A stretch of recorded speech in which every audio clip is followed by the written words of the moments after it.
welcome back to my YouTube channel. We will see three topics from lesson number 1, that is aquatic weed, in this lecture. So that are predatory insect, control of predatory insect and fish parasite. This is from lesson number 1, aquatic weed, from FWFC first, that is freshwater fish culture paper first. So let's start. So we will start from predatory insect. The insect in living water and feeding on hatching spawn and fry of Indian major carp are called as predatory insect. मतलब पानी में रहने वाले insect जो भी हमारे spawn fry और जो भी जितने भी डेवलपिंग स्टेजेस होते हैं फ़िश के उन पर जो फीड करते हैं उनको हम प्रेडेटरी इंसेक्ट कहते हैं. Some examples are Ranatra, water scorpion, anisop, dragonfly nymph, sea beaster, which is also called as black swimmer. These are some 5 examples which are in predatory insect. They feeds on the developing stages of our fish. Each insect have respiratory organ at the tip of abdomen. जितने भी insect होते हैं उनके abdomen के tip पर respiratory organ होता है जिससे वो सांस लेते हैं. Then they come up on the surface of water for taking oxygen from atmosphere. They come up from water. वो क्या करते हैं, वो पानी में रहते हैं क्योंकि वो लिविंग ऑर्गेनिज्म जो भी वाटर में है, जैसे कि डेवलपिंग स्टेजेस ऑफ फिश, उनको फीड करते हैं, इसलिए वो पानी में रहकर उनको खाते हैं. और जब भी वो सांस लेने के लिए ऊपर आते हैं, पानी के ऊपर सरफेस पर आते हैं, तभी उनको ऑक्सीजन मिलता है. Next is control of insect. और हमें पता है कि वो हमारे डेवलपिंग स्टेजेस को मतलब खा लेते हैं, इसलिए हमारी पॉन्ड का प्रोडक्टिविटी ज़्यादा नहीं होता, इसलिए हमको उनको कंट्रोल करना पड़ता है.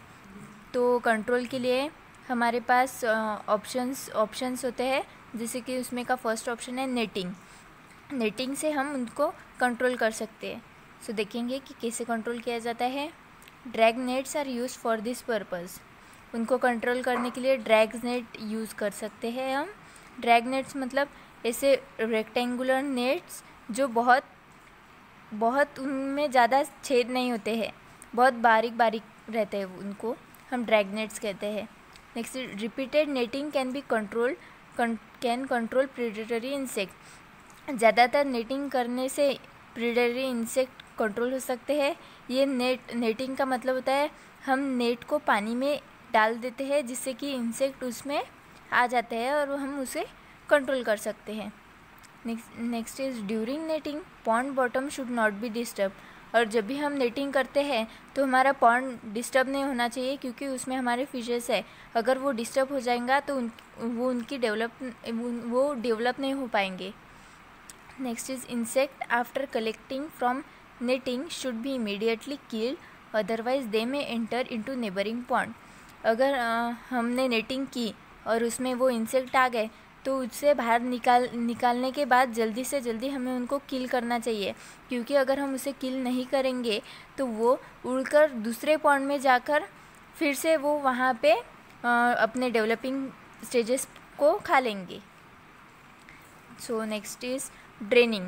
हम ड्रेनिंग से भी वो प्रेडेटरी इंसेक्ट किल कर सकते हैं. सो देखेंगे कैसे. तो फर्स्ट पॉइंट है draining is done during summer season. ये ड्रेनिंग हमेशा समर सीजन में की जाती है. ड्रेनिंग मतलब removal of water from the pond. Second, in old pond outlet is not present, hence dewatering is done artificially by using electric pump. जो हमारे old pond थे उनमें आउटलेट नहीं रहता था, इसलिए वो जो पानी निकालने का प्रोसेस था वो इलेक्ट्रिक पंप के ज़रिए निकाला जाता था. But in modern pond as there is outlet, dewatering can occurs naturally. लेकिन अभी जो पॉन्ड्स है वो मॉडर्न पॉन्ड्स है और उसमें एक आउटलेट का फंक्शन दिया रहता है, जिससे कि हमारा वो पॉन्ड में का पानी ऑटोमेटिकली इस आउटलेट के ज़रिए निकल जाता है. वो सिर्फ मॉडर्न पॉन्ड में होता है, लेकिन ओल्ड पॉन्ड में वैसा नहीं था, इसलिए इलेक्ट्रिक पंप का यूज़ किया जाता था.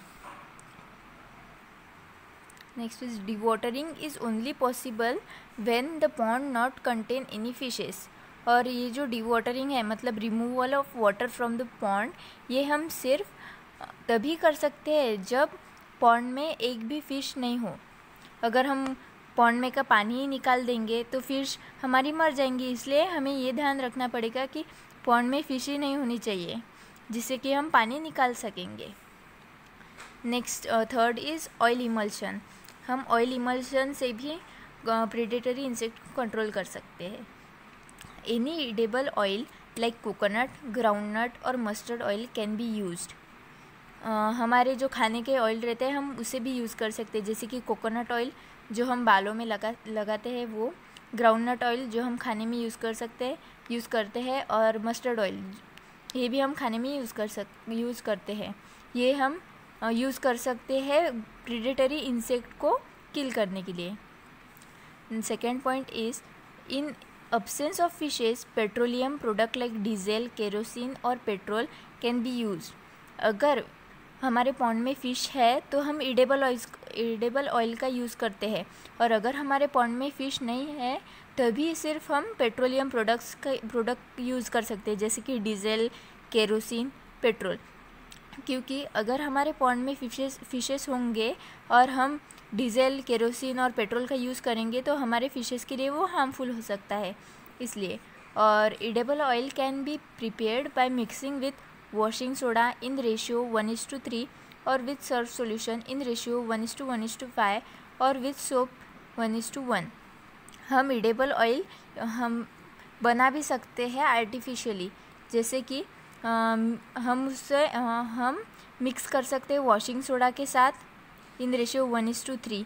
मतलब हम पानी और वॉशिंग सोडा का मिक्सचर बना के ईडेबल ऑयल तैयार कर सकते हैं, और हम उसे सर्फ सॉल्यूशन में भी मिक्स करके बना सकते हैं इन रेशियो 1:1:5, और हम सोप सॉल्यूशन में भी उसे बना सकते हैं इन रेशियो 1:1।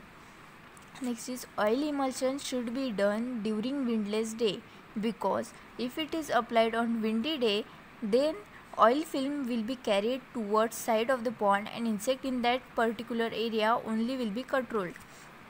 मतलब अगर हम पॉन्ड में जो भी ऑयल इमल्शन कर रहे हैं, मतलब हम पॉन्ड के सरफेस के ऊपर जो भी ऑयल लगा रहे हैं वो हमें सिर्फ विंडलेस डे पर ही लगाना पड़ेगा। मतलब जब हवा नहीं होगी तभी उन्हीं दिनों में हमें उसे लगाना पड़ेगा। क्योंकि अगर हम विंडी डेज पे लगाएंगे, मतलब जब भी हवा रहेंगी उस दिन लगाएंगे, तो वो जो हम ऑयल डाल रहे हैं वो एक कोने में जाकर बैठ जाएगा, पॉन्ड के एक कोने में जाकर रहेगा, और उसी जगह पर के सिर्फ इंसेक्ट मर जाएंगे। हम उसे सिर्फ जहाँ पे वो ऑयल गिरा है उसी जगह के इंसेक्ट मर जाएंगे, बाकी के जगह के इंसेक्ट कंट्रोल ही नहीं होंगे, इसलिए हमें वो विंडलेस डे पर करना चाहिए।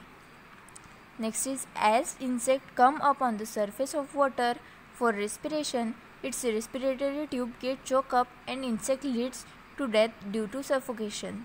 मतलब जब अभी हमने देखा कि इंसेक्ट अंदर जाते हैं, हमारे डेवलपिंग स्टेजेस पर फिट करते हैं और ऊपर आते हैं सांस लेने के लिए, और अगर हमने वो जो ऑयल इमल्शन है वो हमने अगर पॉन्ड के ऊपर सरफेस पे डाल दिया, और जब भी इंसेक्ट सांस लेने के लिए ऊपर आएगा, ऑक्सीजन लेने के लिए ऊपर आएगा, तो उसके जो रेस्पिरेटरी ऑर्गन है, जो रेस्पिरेटरी सिस्टम है, वो उस ऑयल के कांटेक्ट में आ जाने की वजह से उनके जो रेस्पिरेटरी ट्यूब होते हैं वो चोकअप हो जाते हैं, जिससे कि उनकी डेथ हो जाती है। Next is a thin film of oil formed on the surface of water. हम ये करते हैं ऑयल इमल्शन तब एक थिन फिल्म मतलब थिन लेयर सरफेस के ऊपर आ जाती है।